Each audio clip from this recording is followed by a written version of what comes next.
pagi dan selamat datang di konferensi kami. Pada hari ini yang bertemakan Rusia dan Ukraina, kawan dan lawan. Mari kita lihat cuplikan video berikut ini. Saudara, militer Rusia melakukan serangan besar-besaran yang menargetkan kendaraan pengangkut amunisi pasukan Ukraina. Rusia juga menembaki gudang persenjataan pasukan Ukraina. Rusia mengklaim serangan rudal jarak jauh telah membombardir kendaraan pengangkut amunisi dan senjata pasukan Ukraina yang dikirim oleh NATO. Kendaraan pengangkut amunisi dan senjata pasukan Ukraina itu sedang dalam perjalanan menuju medan pertempuran. Militer Rusia juga terus menembak gudang persenjataan milik pasukan Ukraina.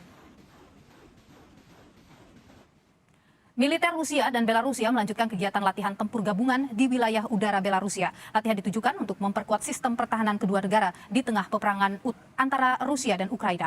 Militer Belarusia menerjunkan sejumlah pesawat tempurnya dalam latihan yang digelar hingga Sabtu Februari mendatang. Latihan kali ini menampilkan patroli udara guna mendukung pasukan darat serta melatih operasi pengintaian musuh melalui udara. Di kegiatan ini, Rusia menjanjikan akan memodernisasi pesawat tempur milik militer Belarusia.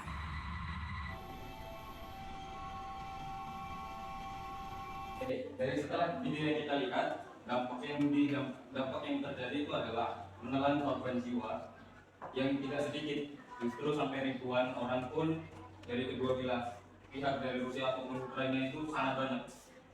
Dan dampak yang kedua itu adalah merusak fasilitas dan infrastruktur dari kedua negara tersebut. Yang ketiga itu adalah komunitas yang melambung dari harga gas, minyak, dan harga pangan yang lainnya. Dan yang selanjutnya itu adalah ancaman makanan yang dimana badai kelaparan dari kedua belah pihak dan bergema di luar dari negara-negara yang tersangkut. Yang selanjutnya itu adalah pasar saham yang terguncang, di mana saham Moskwa ditutup selama 3 minggu dan akan dibuka kembali pada saat hanya hari Senin.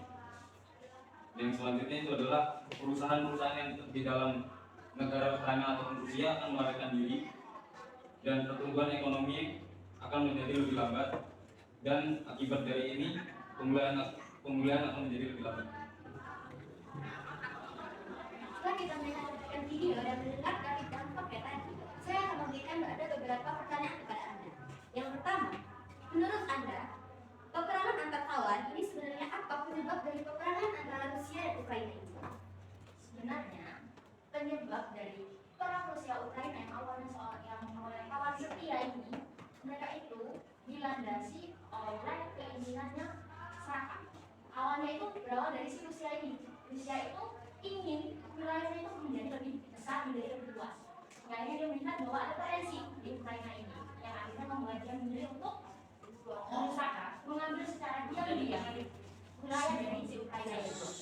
Akhirnya hal ini menimbulkan kecurigaan dari si Ukraina, yang pada saat itu akhirnya membuat Ukraina merasa bahwa dia benar-benar curiga bahwa si Rusia ini akan mengambil wilayahnya.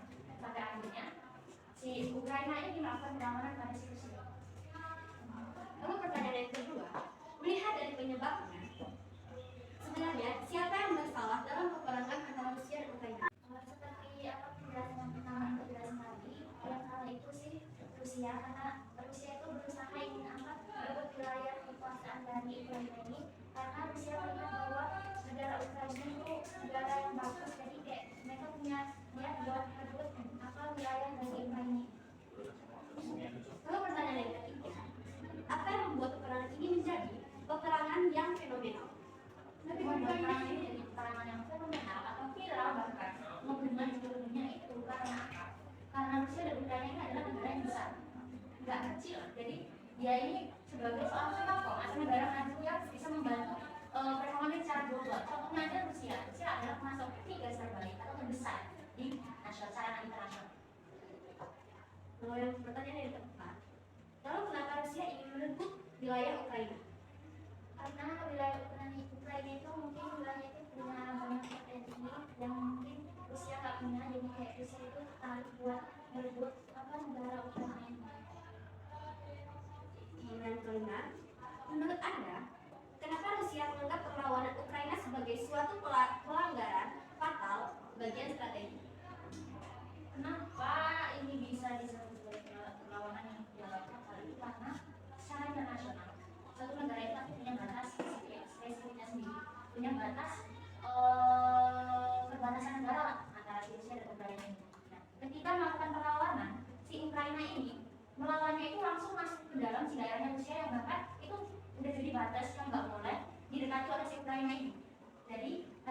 dianggap sebagai satu perlawanan yang fatal, dan sebenarnya itu nggak boleh karena si Ukraina itu melewati batas yang seharusnya. Mulai yang keenam, menurut Anda, kenapa Ukraina sangat ingin dekat dengan blok barat? Karena kan blok barat itu bisa bantu Ukraina itu bisa maju lagi, karena kan Ukraina sama Rusia itu kan dari perang. Nah, otomatis negaranya itu kan nggak mungkin gitu-gitu aja, pasti harus maju juga. Jadi si Ukraina itu bergabung kayak kerjasama itu sama blok barat itu supaya negara Ukraina itu bisa maju lagi. Apakah Rusia ini tidak termasuk dalam PBB dan kenapa? Sebenarnya Rusia ini adalah dewa tertinggi di PBB awalnya, yaitu orang penting lah di PBB ini sebenarnya.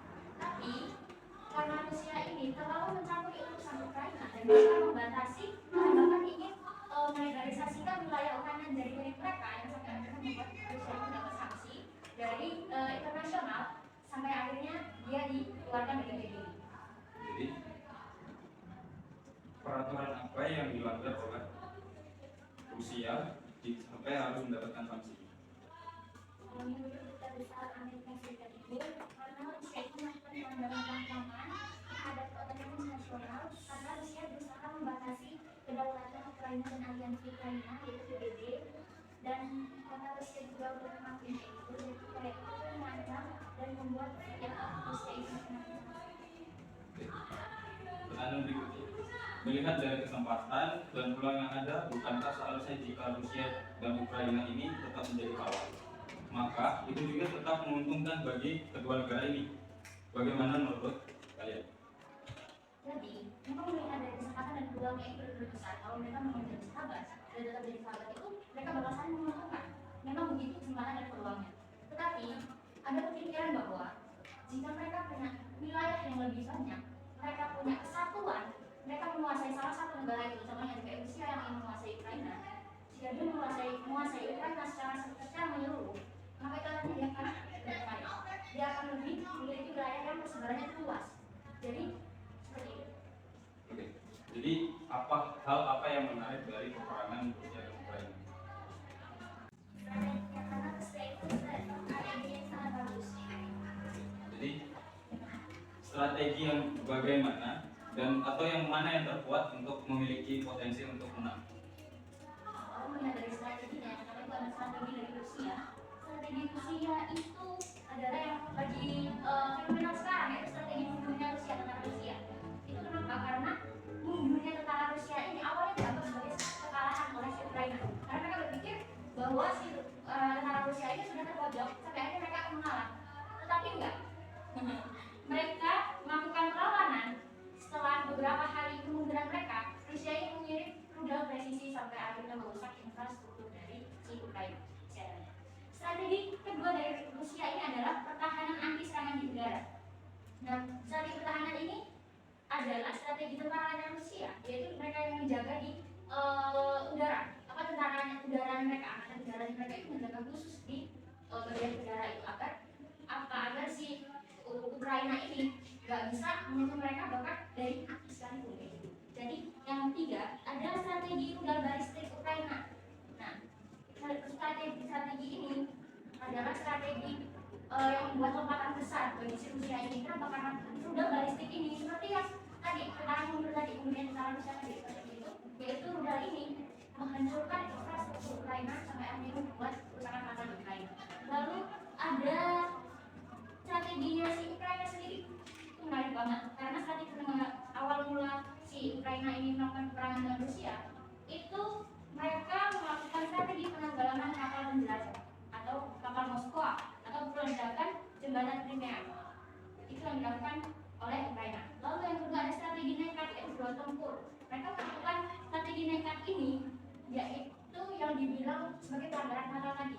Karena apa? Si Ukraina ini menyerang Rusia di kandangnya sendiri. Dia melakukan penyerangan itu sudah melewati batasnya karena itu dianggap fatal oleh si Rusia.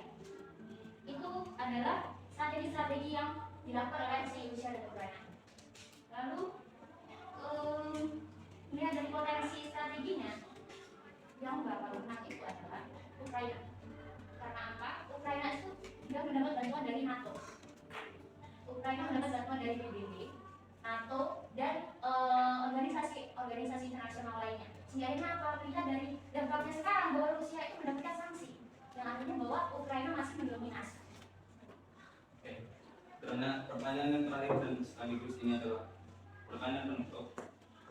Melihat dari awal peperangan sampai sekarang yang belum teratasi dan bahkan Rusia harus mendapatkan sanksi, jadi menurut kalian apa yang harus dilakukan untuk mengatasi peperangan ini sampai selesai?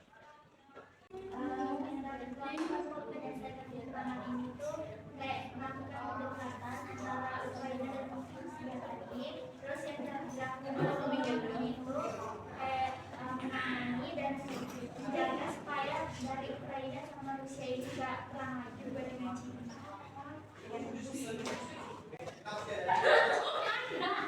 Penutupnya di sini. Aku lagi di grup. Yuk, gimana jadi?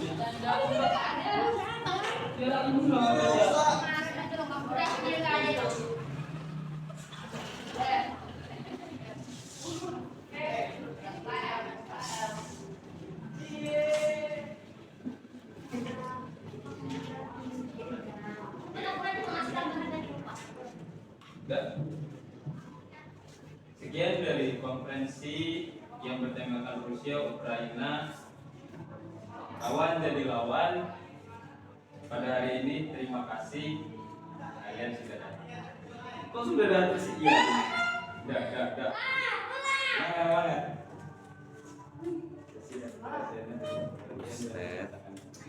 Sekian dari konferensi yang bertemakan Rusia, Ukraina, lawan jadi lawan. Pada hari ini terima kasih atas perhatiannya dan terima kasih. Cut.